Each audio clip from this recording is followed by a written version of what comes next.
All right, switching gears here for a moment. They used to be topics that women weren't comfortable discussing out in the open: menopause and perimenopause. But more and more, we're learning about the symptoms of both and how to manage them.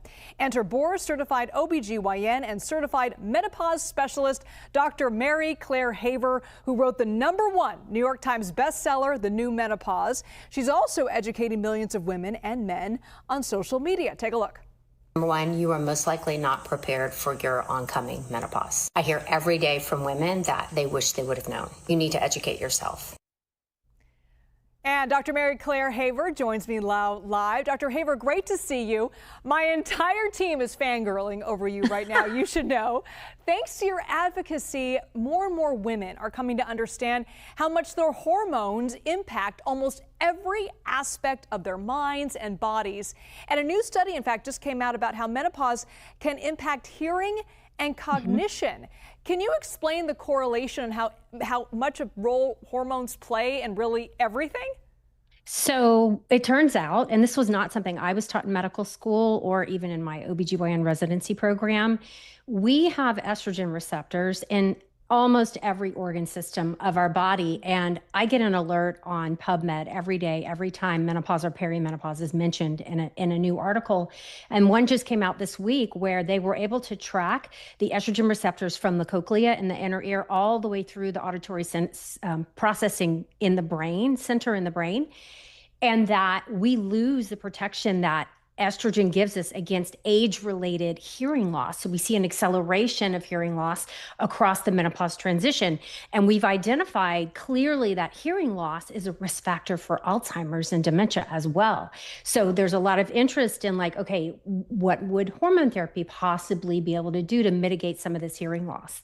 So your new book is called The New Perimenopause. It's coming out very, very soon. And it's kind of the follow-up book to The New Menopause. And for some women, perimenopause starts as early as their mid-30s, which means they could be in it for at least 10 years. And the symptoms really run the gamut. You got mood swings, brain fog, weight gain.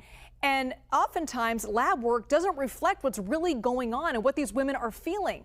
So where should women start when it comes to seeking out the right kind of care for perimenopause?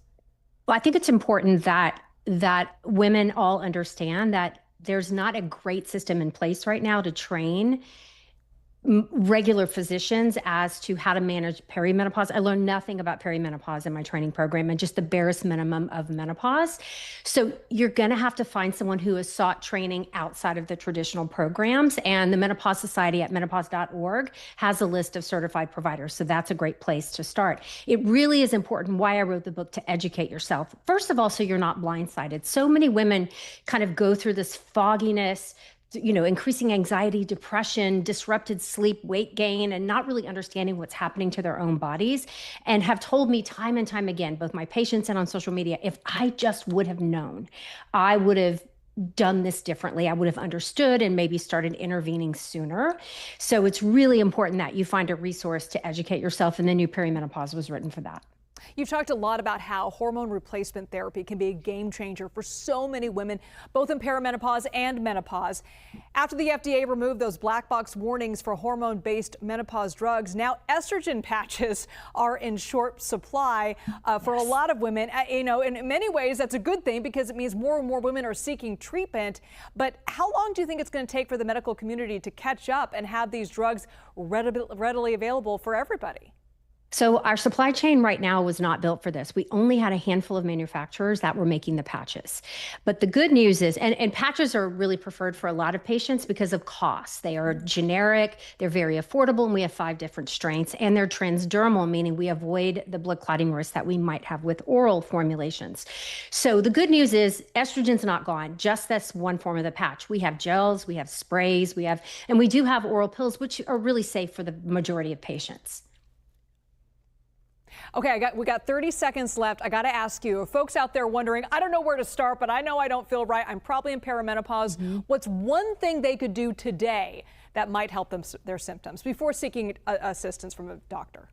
So prioritize your sleep. I think if your sleep is disrupted, this is going to make everything else harder. So make sure you're using proper sleep hygiene, putting down your phones at night, cooling the room down, all the things you need to do to guarantee that you have proper sleep. Also, look at your nutrition. Are you getting enough fiber? Are you getting enough magnesium? Are you getting enough vitamin D? These things are critical to women in midlife. Okay, should they be taking supplements to help with those things? If you can't get it from your diet, supplementation would be available. Because there's a lot of noise out there about supplements. It's hard to know which ones are the best and which ones you should be taking now. Dr. Mary Claire Haver, I could talk to you for an entire hour. Thank you so much. I hope you come back on our show. Thank you so much for your insight. Thanks for having me.